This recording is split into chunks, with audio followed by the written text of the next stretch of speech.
Good morning, sir. Morning. Megha Sinha. Yes, sir.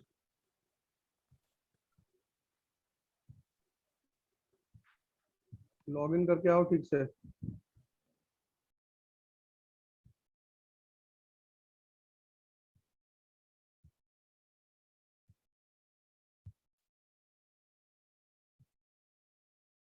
हमको लग रहा है हमको सेशन एंड कर देना चाहिए मेरे ख्याल से, क्या? क्योंकि मतलब एक ही चीज को आदमी कितनी बार बोलेगा रोज रोज? सबका कैमरा ऑफ है। Line कटा हुआ है सर।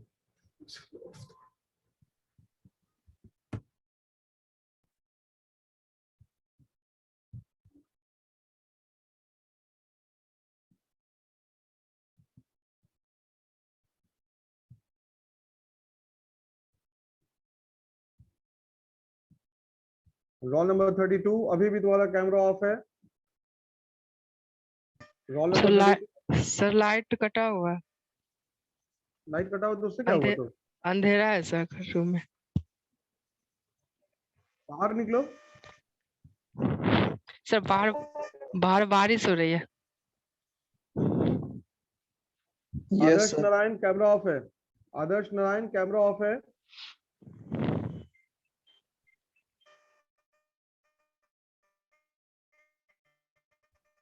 तन्वी दुबे फिर से तुम्हारा कैमरा ऑफ हो गया।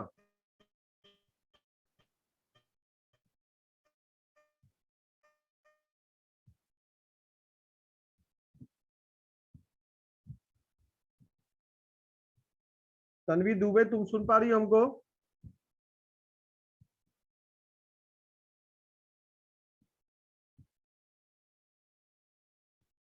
तन्वी दुबे तुम सुन पा रही हो हमको?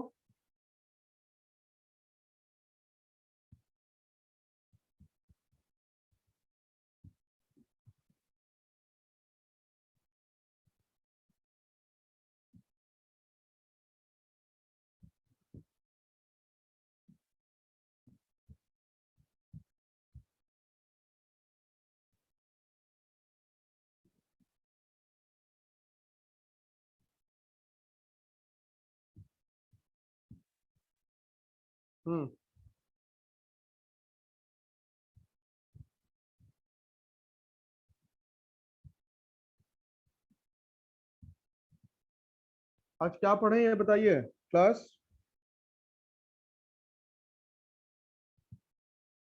नेशनल इनकम का रिवीजन करना है। Methods of measuring national income.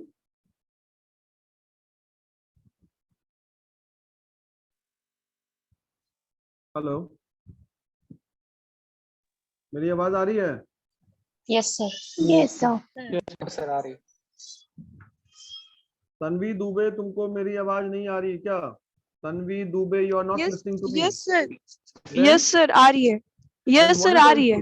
Then what is the issue? Why you are not switching on your camera? Sir sir network problem है, बार बार डिस्कनेक्ट हो जा रहा है। मतलब सारे क्लास में तुम्हारे साथ यही इशू रहता है? Yes sir.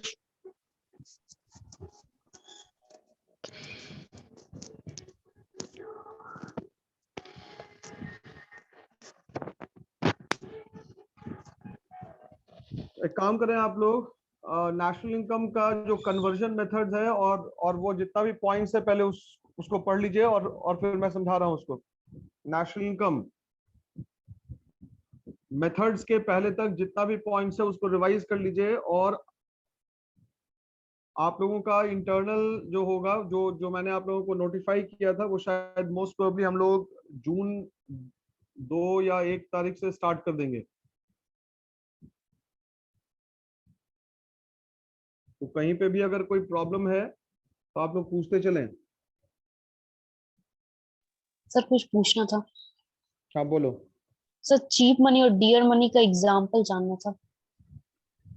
ठीक है, गुड। देखो, चीप मनी और डियर मनी बेसिकली कुछ होता नहीं है। चीप मनी जो है वो इन्फ्लेशन के समय में चीप मनी होता है, राइट? इन्फ्लेशन के समय चीप मनी कहने का मतलब money is very easy to get. ठीक है, एवरीबडी कैन गेट मनी। क्यों? क्योंकि वहां पे इंटरेस्ट रेट कम है, ठीक है। लेंडिंग रेट बैंकों का कम है। आ रही बात समझ में? बैंकों का लेंडिंग रेट कम क्यों है? क्योंकि बैंकों को खुद आसान रेट पे, खुद कम रेट पे उनको लोन मिल जाता है, इसलिए वो मार्केट में भी लोन सस्ते दरों पर देते हैं।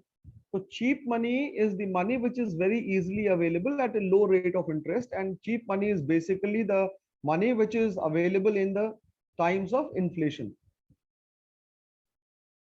right? Okay sir, okay sir. और dear money इसका ठीक अपोजिट होगा।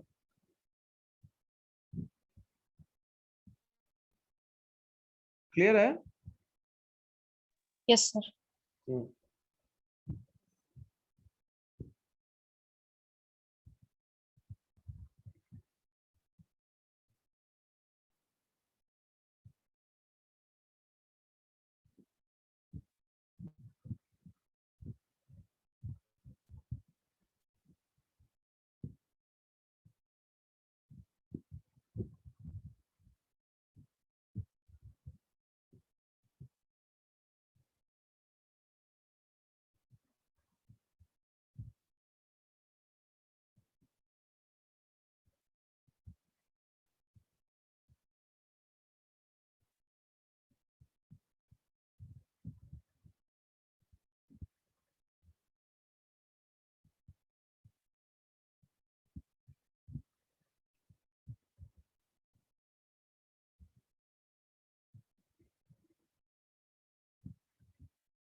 नेशनल इनकम का कॉन्सेप्ट शुरू का पढ़ लीजिए पूरा।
Mohammad Shahid, Mohammad yes Shahid, sir, yes camera sir. क्यों ऑफ रखे हो?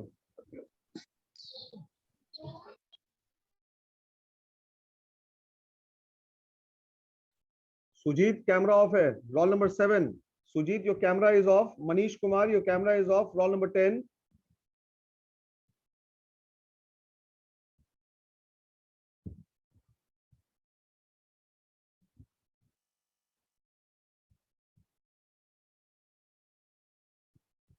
दिव्य देव, तुम्हारा कैमरा ऑफ है। Divya, your camera is of.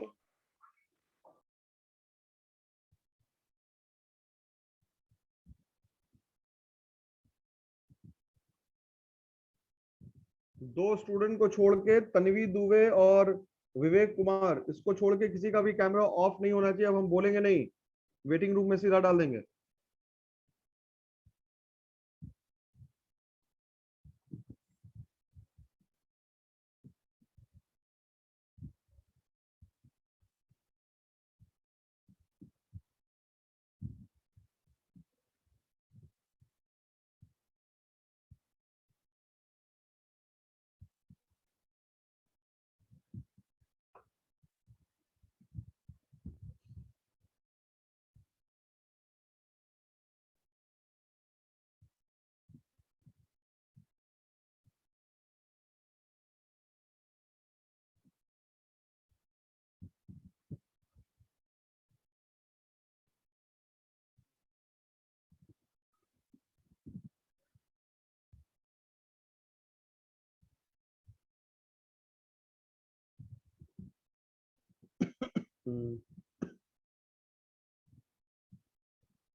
थोड़ा मुझे कोई बताएगा कि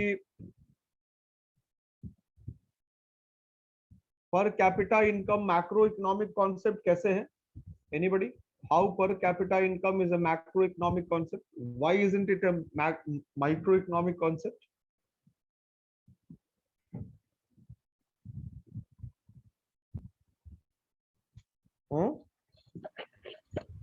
It is calculating of the overall territory's national income and people's income divided by national income by the population for the year. Basically वो तो एक ही व्यक्ति का इनकम है ना, तो वो माइक्रो क्यों नहीं हुआ, वो मैक्रो क्यों है? सर वो इंटायर Sir, नेशन से यस सर, इंटायर नेशन को Entire कंबाइन भी nation से करके relate उनका करता है। टोटल नेशनल इनकम को भी इंक्लूड करता है। एंड सारे लोगों का पॉपुलेशन के अकॉर्डिंग वो ना पर कैपिटा इनकम होता है sir. Per capita individual per capita income भी एक मैक्रो ही इकोनॉमिक कॉन्सेप्ट है, उसके पीछे भी जो रीजन आया वही आंसर है। वो इसलिए क्योंकि मतलब ये जो पर कैपिटा इनकम निकलता है वो इंडिविजुअल बेसिस पे नहीं निकालते हो, वो नेशनल इनकम के आधार पे हम लोग पर कैपिटा इनकम निकालते हैं। और उस दिन भी क्लास में डिस्कशन हुआ था इस टॉपिक के ऊपर, तो ये एक एवरेज पर कैपिटा इनकम दिखाता है, ये एक्चुअल पर कैपिटा इनकम लोगों के पास मतलब होती नहीं है, ये औसतन इसको हम लोग निकालते हैं। हो सकता है किसी के पास इससे बहुत ज्यादा हो, किसी के पास इससे बहुत कम हो। तो per capita income is a macroeconomic concept because it takes into account or it is calculated from the concept of aggregates, और ये averages को show करता है rather than it मतलब arriving this figure at on the basis of individual incomes.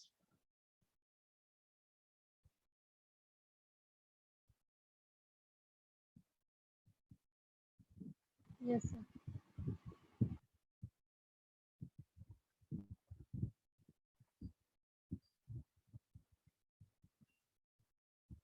अगर एक closed economy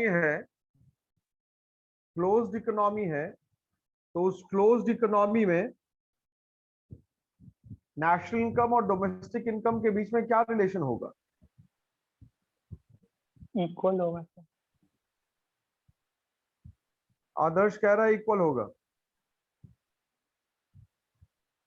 closed economy में national income और डोमेस्टिक इनकम के बीच में क्या रिलेशन है?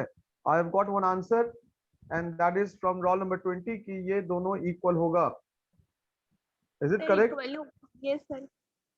यस सर, खुशी इक्वली यस होगा? सर, इक्वली होगा क्योंकि वहां पर क्लोज्ड इकोनॉमिक है ना, तो net factor income from abroad तो वहां पर होगा ही नहीं।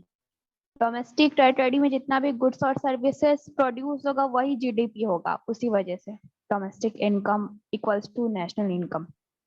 यानी कि वहां पे एनएफआईए का कॉन्सेप्ट नहीं होगा, है ना? यही आप बोलना चाह रही नहीं हैं? होगा। और जब एनएफआईए का कॉन्सेप्ट ही नहीं होगा तो नेशनल इनकम बराबर डोमेस्टिक इनकम होगा। डोमेस्टिक इनकम होगा क्योंकि क्लोज्ड इकोनॉमी का मतलब हुआ कि एक इकोनॉमी का दूसरी इकोनॉमी के साथ कोई रिलेशन मतलब इकोनॉमिक रिलेशन नहीं होता। Yes Right? सर। ठीक है, गुड।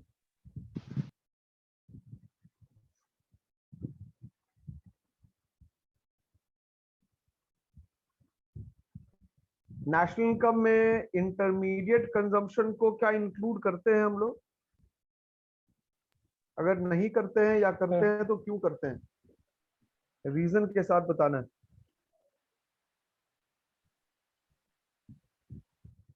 तो हम लोग इंक्लूड नहीं करते हैं इंटरमीडिएट कंजप्शन को, क्योंकि यहाँ पर अगर इंटरमीडिएट कंजप्शन को इंक्लूड करेंगे तो वो डबल काउंटिंग होगा, जो नेशनल इनकम को के फिगर को डबल फिगर से इंक्रीज कर देगा। इसके लिए एक फॉर्मूला होता है, value of output is equal to value added is equal to value of output minus intermediate consumption. Right, very good Khushi, बहुत बढ़िया। तो तो यही कॉन्सेप्ट है, क्योंकि एज शी मेंशन्ड कि अगर हम लोग इंटरमीडिएट कंजम्पशन को लेंगे तो हो सकता है जो इंटरमीडिएट गुड्स हो वो किसी दूसरी इंडस्ट्री का वो फिनिश प्रोडक्ट हो, तो वहां पे भी अगर हमने उसको लिया फिर इंटरमीडिएट गुड्स को भी ले रहे हैं तो उससे एक wrong estimate of national income होगा, मतलब एक एग्जैजरेटेड फिगर आएगा नेशनल इनकम का, नेशनल इनकम का एक बढ़ा हुआ फिगर आएगा, जिससे एक true picture of the economy आपको नहीं मिल पाएगी। इसलिए हम लोग इंटरमीडिएट कंजम्पशन को इसमें शामिल नहीं करते, we ignore it, right. And for this purpose we only take into account the value of final goods and services, only the value of final goods and services. In fact, second hand use के लिए भी जो भी product होता है या जो cell वगैरह होता है उसको हम लोग इसमें कंसिडर नहीं करते हैं, क्योंकि जब एक बार उसको प्रोड्यूस हुआ, उसको किया गया होगा फर्स्ट टाइम प्रोडक्शन, तो वहां पर उसका वैल्यू ऐड हो गया होगा। Second hand sale of assets वगैरह को हम लोग इसमें भी शामिल नहीं करते हैं, कि again it will lead to the problem of double counting. ठीक है, जिसके लिए हम लोग वैल्यू एडेड मेथड के फॉर्मूले को भी यूज करते हैं, जैसा कि मुझे बताया गया। तो ये वैल्यू एडेड का जो फॉर्मूला है, value of output minus intermediate consumption होता है। Is it clear? Yes sir. ठीक है, अब फैक्टर कॉस्ट और मार्केट प्राइस में डिफरेंशिएटिंग फैक्टर क्या हो सकता है? Sir, it does not include the Indirect tax. adjustment of subsidies and indirect tax. कौन? Market price में sir. मार्केट प्राइस में इनडायरेक्ट टैक्स और सब्सिडी का एडजस्टमेंट्स नहीं होता। नहीं होता है। यस सर, नहीं पक्का? Sir, सर, फैक्टर कॉस्ट में नहीं होता होता है। है, फैक्टर कॉस्ट में नहीं होता है सर। फैक्टर कॉस्ट में नहीं होता, मार्केट प्राइस में तो होता ही है। होता है, यस सर। मार्केट प्राइस में एडजस्ट करते हैं। उल्टा बोल दी खुशी।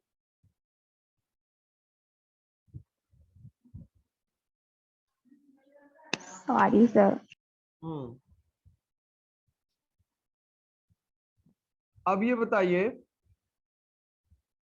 कि अगर कॉपी निकालो, क्वेश्चन लिखो। अगर मार्केट प्राइस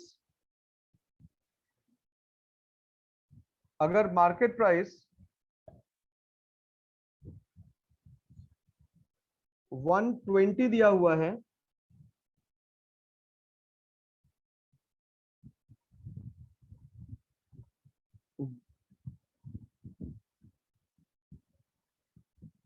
फैक्टर कॉस्ट 105 दिया हुआ है,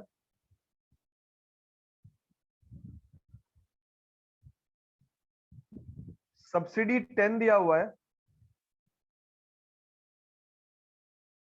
तो टैक्स कितना होगा? इनडायरेक्ट टैक्स का वैल्यू क्या होगा? 5। कैसे निकाले?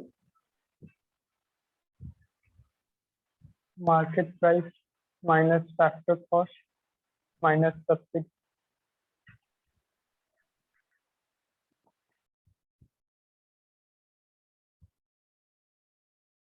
क्या होगा इसका आंसर? सर 5। 5 क्यों होगा? प्रेरणा 5 क्यों होगा? सर क्योंकि 25 आ रहा है, 25 फैक्टर कॉस्ट 25 है। माइनस सब्सिडीज होगा और फैक्टर कॉस्ट 105 है और माइनस सब्सिडीज होता है तो सर 25। सर 35 होगा। Sir 25 sir 25। कैसे निकाल रहे हो? फिर से थोड़ा हमको बताओ। Sir indirect tax is equal to market price minus factor cost plus economic subsidy. 25 ही होगा सर। छोड़ो। है सर रोल नंबर 19 क्या बोले? बोला 25 होगा सर। ठीक है, अब तुम देख लो फैक्टर कॉस्ट कितना दिया हुआ है? 105। 105 सर। 105।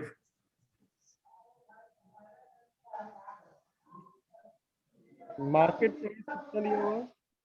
120. 120. 120. तो मार्केट प्राइस का फॉर्मूला क्या होता है? MP is equal to FC plus IT minus ES. subsidy.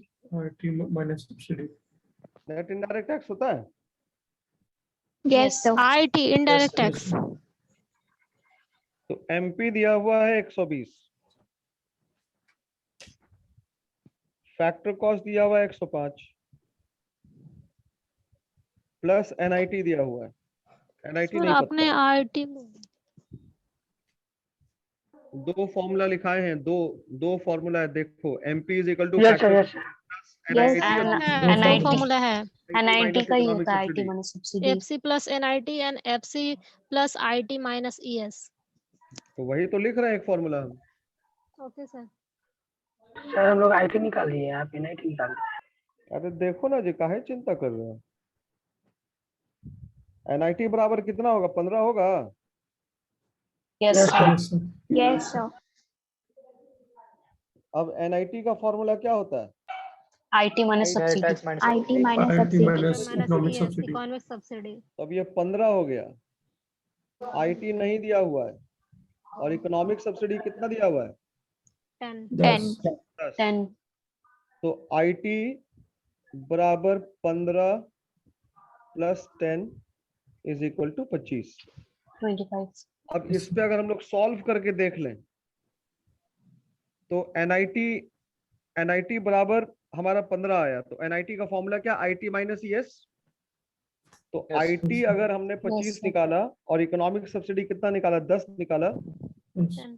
तो नेट इनडायरेक्ट टैक्सेस कितना है? 15 आ गया। Yes, sir. 50. Yes, sir. Yes, sir. अब अगर हम लोग आगे बढ़ते हैं, फैक्टर कॉस्ट निकालना है, या आप इसको ऐसे देख लीजिए, मार्केट प्राइस निकालना है, फैक्टर कॉस्ट प्लस एनआईटी। तो फैक्टर कॉस्ट 105 प्लस एनआईटी कितना है? 15. 15, sir. तो कितना 15, हुआ? sir. 120 हुआ। 120. तो जहां पे देखो लंबा फॉर्मूला करके मत बनाओ, वहां पे मिस्टेक होने का चांसेस ज्यादा है। चीजों को सिंपल रखो। दो चीज दिया हुआ अलग है, अलग तोड़ कर। हाँ अलग अलग तोड़ के निकालो, इससे गलत नहीं होगा। Okay sir. ये एमपी और एफसी दिया हुआ है, तो दोनों के बीच का अंतर क्या कहलाता है? Net indirect tax. अब जब Yes, sir. Net indirect tax में आपका वैल्यू निकल गया, तो अब इकोनॉमिक सब्सिडी भी दिया हुआ है, नेट इनडायरेक्ट टैक्स भी दिया हुआ है, और आईटी भी निकल जाएगा। ऐसे गलती होने का चांसेस काफी कम हो जाएगा, इनफैक्ट नहीं के बराबर होगी गलती।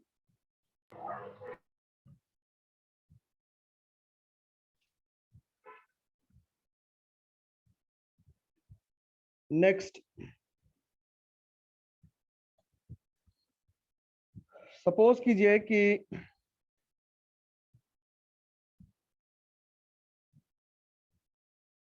सेल्स दिया हुआ है 2 lakh,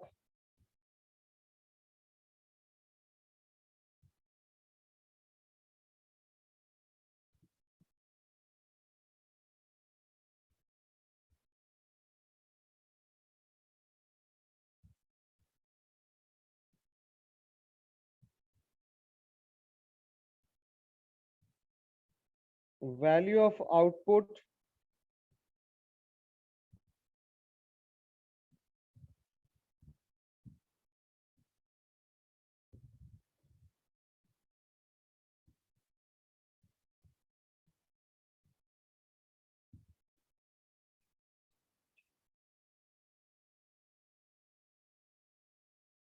$2,75,000,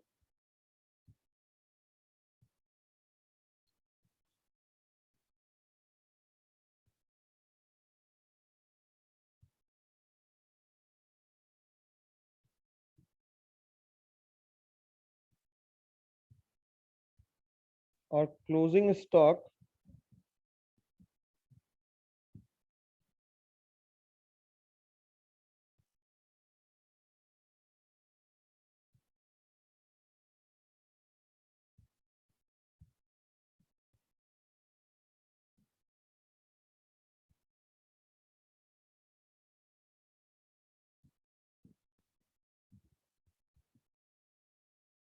2 times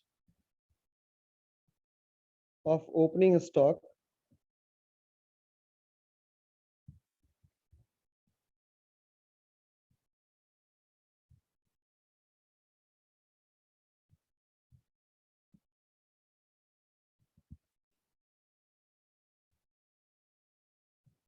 intermediate consumption is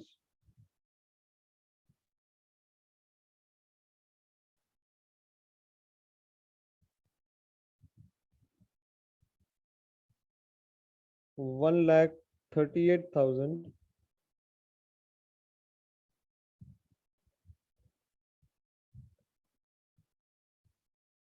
calculate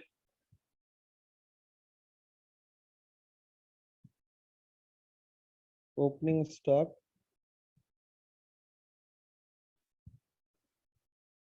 closing stock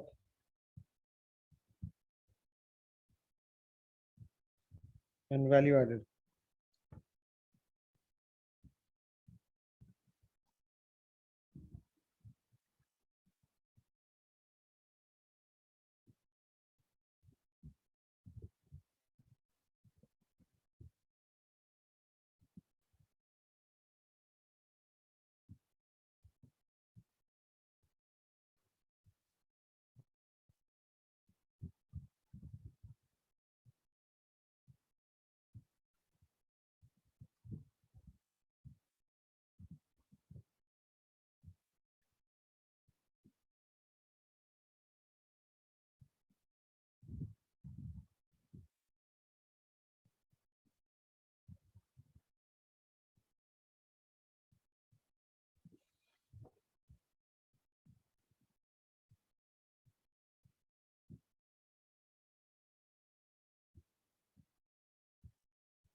Sir, opening stock 1,50,000, closing stock 75,000 और value added 1,37,000.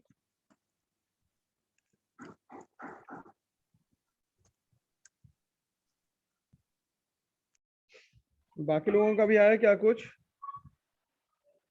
Sir, closing stock 1,50,000, opening stock 75,000, value added 1,37,000.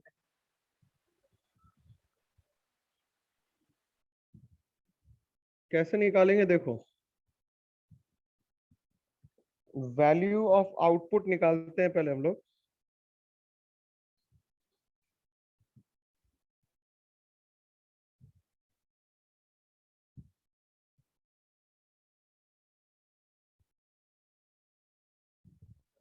क्या होता है formula? Sales Plus change in stock. Change in stock. Plus change in stock.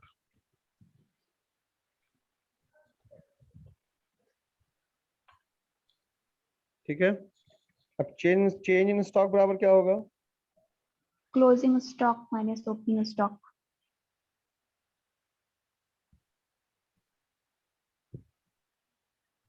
Closing stock minus opening stock. Opening stock. अब क्या कह रहा है? Closing stock जो है वो ओपनिंग स्टॉक का दुगना है। Let opening stock B X, then closing stock कितना हो जाएगा? 2x हो जाएगा। 2x. Yes, sir. तो चेंज इन स्टॉक बराबर क्या हो जाएगा? 2x Stock minus minus x. यानी कि x हो गया। Yes, sir. Yes, sir. Yes, sir. ठीक है, तो चेंज इन स्टॉक का वैल्यू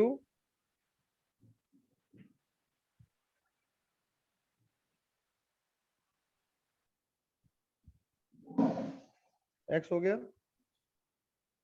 अब वैल्यू ऑफ आउटपुट कितना दिया हुआ है? 2,75,000. 2,75,000. सेल्स कितना दिया हुआ है? 2 lakh. प्लस एक्स होगा। Yes, sir. Yes, sir. तो एक्स का वैल्यू कितना हो गया? 75,000 हो गया। Yes. एक्स का वैल्यू कितना हुआ? 25,000. 25,000. 25,000 75,000 75,000. 75,000। तो एक्स को हमने क्या माना? एक्स को हमने Opening stock. ओपनिंग स्टॉक माना है। Yes, sir. Therefore,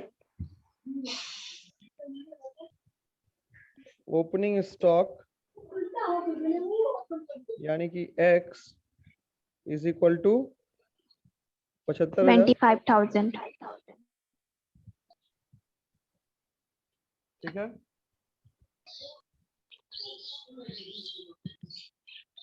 अब क्लोजिंग स्टॉक क्या हो जाएगा?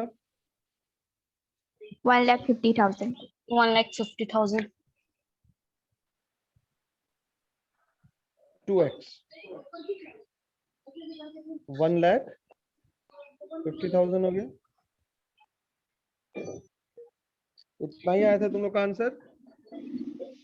Yes, sir. Yes, sir. Yes, sir.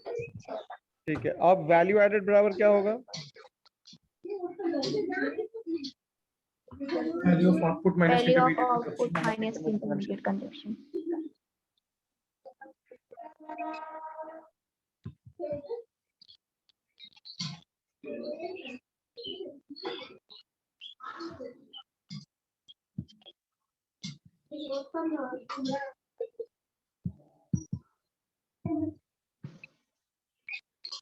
तो अब यहाँ पे वैल्यू ऑफ आउटपुट कितना दिया था? 2,75,000 दिया हुआ था। 2,75,000. 2,75,000. और इंटरमीडिएट कंजम्पशन दिया था 1,38,000। 1,38,000. तो बराबर 37,000. 37,000.1,00,000 है। Yes, sir. Yes, sir. Yes, sir. जिसके वहां से आवाज आ रही है म्यूट कर लो।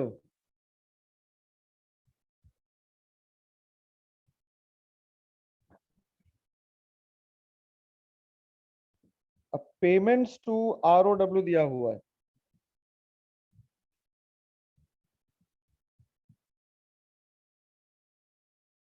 Payments to ROW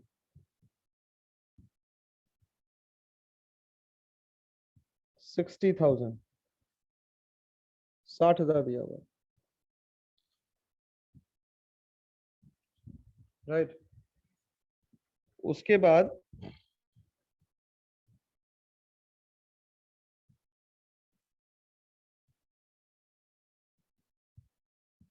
domestic income दिया हुआ है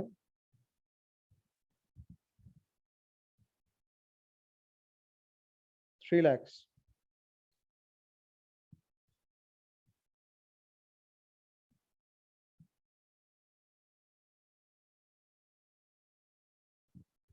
इनकम फ्रॉम ROW दिया हुआ है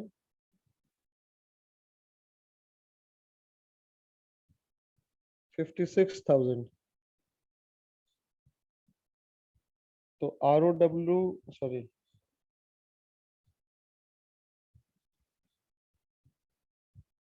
तो NFIA क्या होगा और NNPFC क्या होगा?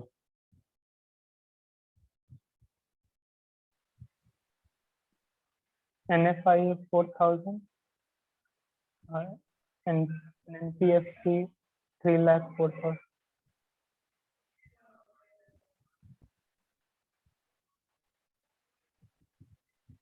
Sir, NFIA 4,000 and NP at FC 3,04,000.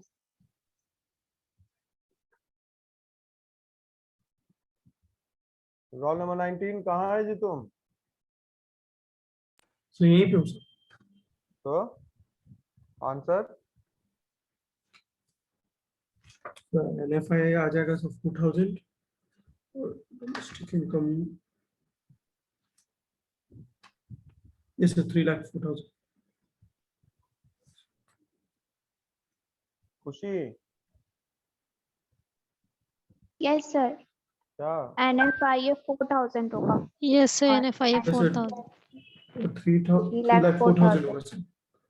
And NPF, sir. ठीक। सर यहाँ पर डोमेस्टिक इनकम जीडीपी होगा। डोमेस्टिक इनकम जीडीपी ही होता है, और क्या होता है डोमेस्टिक इनकम? तो sir GDP plus NFIA, yes, NNFC हो जाएगा।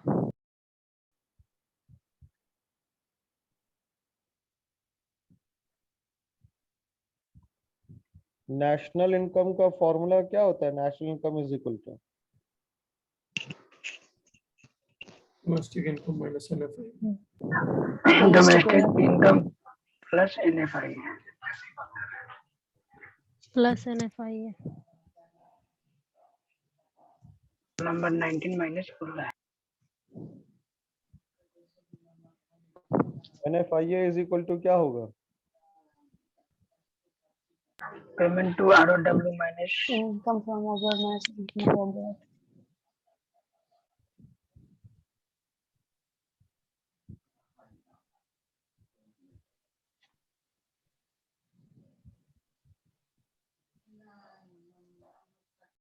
तो इनकम फ्रॉम ROW कितना है?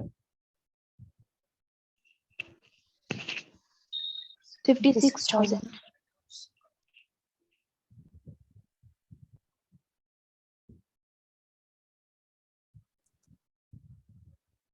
माइनस साइन ना होगा जी? So payment Yes, sir. पहले आएगा. हाँ, पहले इनकम आएगा तो पेमेंट को माइनस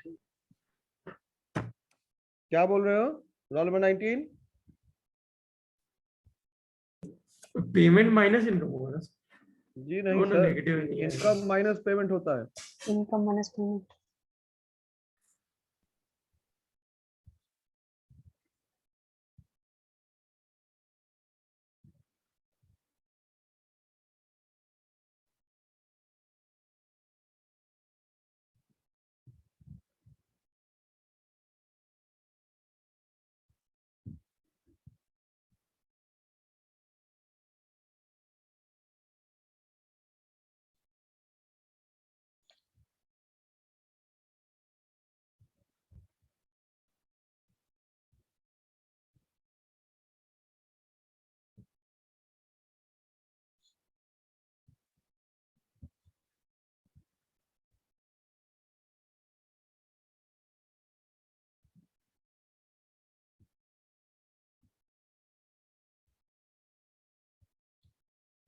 समझ गए? अब खुशी एकदम चुप रहेगी, बोलेगी नहीं कुछ। यस सर, समझ गए। कहाँ पे गलती सर कर हम दी तो थी? माइनस ही निकाले थे, बट ये सब प्लस प्लस कर रहे थे। हम्म,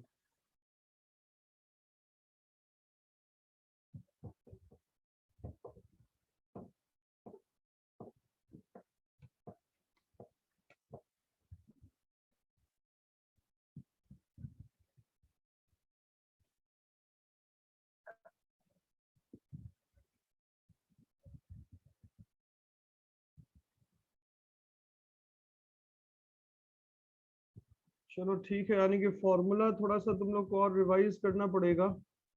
ठीक है क्लास, फिर कल हम लोग बात करेंगे और आगे नेक्स्ट टॉपिक के ऊपर। ओके, हाँ बोलो। Nothing sir.